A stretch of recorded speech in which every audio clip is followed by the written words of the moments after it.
And then as far as planning the meals throughout the month, I use this system where I do 4 different categories. This is important for budget meal planning because I know that each dinner I want to make sure I have a legume, a grain or a starch, and vegetables. And then I allocate a seasoning, like a flavoring basically for the meal. So if I allocate these foods to these different categories, I can kind of easily disperse them without getting overwhelmed. So like what I did was I went on my grocery list and I chose all of the packages of legumes and I allocated them in the list first.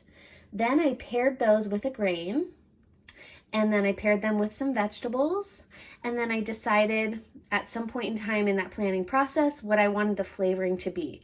So I also like to have basically a theme like Asian or Mexican or pizza or pasta, and then that way I can kind of have an idea when I'm allocating the food to each meal. And then when it comes to meal planning for one whole month at one time, using just one grocery haul, you definitely want to think about which foods need to be consumed first and which foods will last in your pantry or fridge, refrigerator or freezer for longer periods of time. So then that way you don't end up like scrambling and having to go back to the grocery store. So I know that like certain produce items I need to eat in the first week or two because those will go bad first. So like any fresh carrots, cabbage, lettuce, things like that need to be consumed within the next week or two.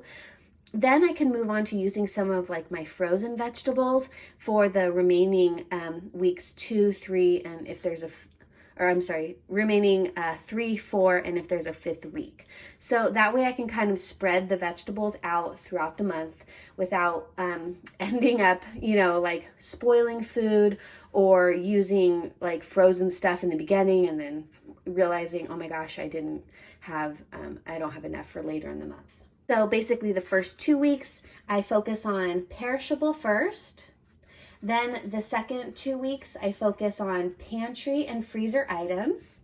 And then if there's like a 5th week, then I'm calling it a mystery basket week, which is basically I'm trying to use up everything that I already have on hand in creative ways. So you might want to prepare for that week to either go to the grocery store and get a couple more produce items if you need, or having some really creative dinners prepared using basically what you have on hand.